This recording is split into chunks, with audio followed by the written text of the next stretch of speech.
Hi, I am Miriam Ross and I am happy to present my project, Impact of Plastic Bag Pollution on Australian Marine Life, to you, my tutors and peers.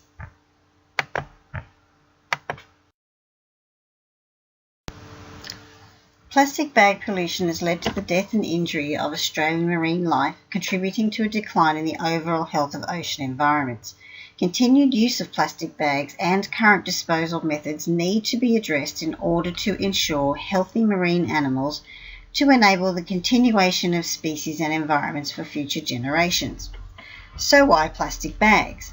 While a single plastic bag used by an individual is not obviously threatening to the environment, however, as Australians use and dispose of 5 billion plastic bags per year, the problem is now significant.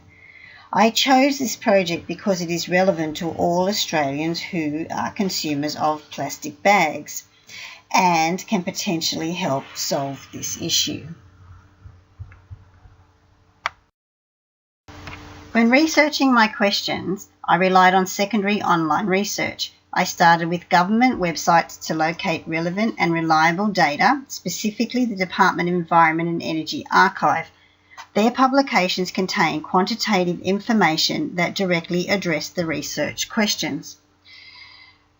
Further research was completed using the Curtin University Library and Google Scholar to locate information that was published by scientists, experts and academics, and literature more than 10 years old was excluded.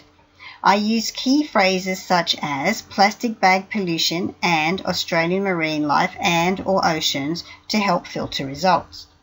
As plastic bag pollution has also been addressed by businesses and volunteer organisations, websites and literature they produced was considered. However, they contain mostly qualitative data, so their use was limited to those with consistent scientific reporting. So what did I find? In Australia, 3.76 billion plastic bags are disposed of in landfill each year. 10% of these enter the ocean from land-based and marine sources. Plastic bags can last up to 1,000 years in the ocean. A thin plastic bag can take 6 months to a year to break down and can photodegrade under sunlight, breaking into smaller pieces. Plastic pollution outlasts the decay of animals and can be re-released into the environment. This means plastic bag pollution is an ongoing problem in Australian oceans because it is hazardous to marine life.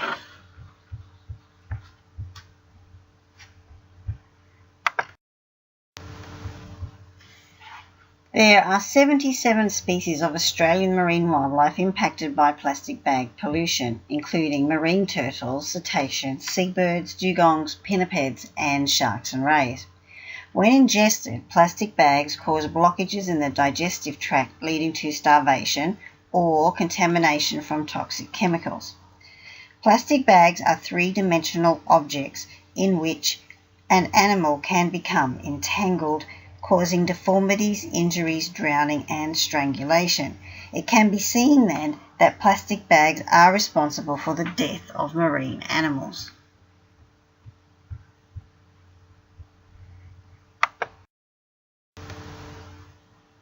The premature death of marine animals from plastic bag pollution has caused declining biodiversity, which in turn contributes to a decrease in water quality, impairment of the ocean's capacity to provide food, a decrease in the ocean's ability to recover from disturbances, and altered long-term persistence of species.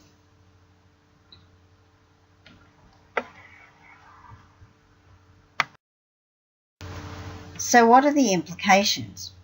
The threat of plastic bag pollution to individual marine animals is evident. However, there is little documentation regarding population-level consequences and long-term impact on ocean ecosystems.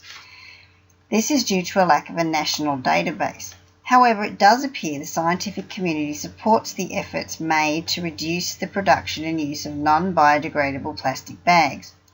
Findings indicate current attempts to solve this issue do not address sustainability for future generations and is disastrous for marine life.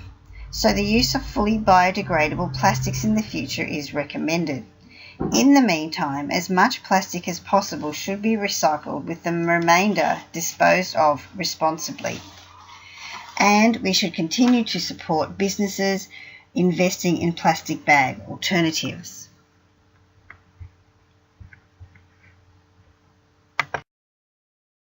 This project can be linked with content descriptors as discussed in the Australian Curriculum Science strand, and they are best suited to the Year 3 curriculum. Thank you.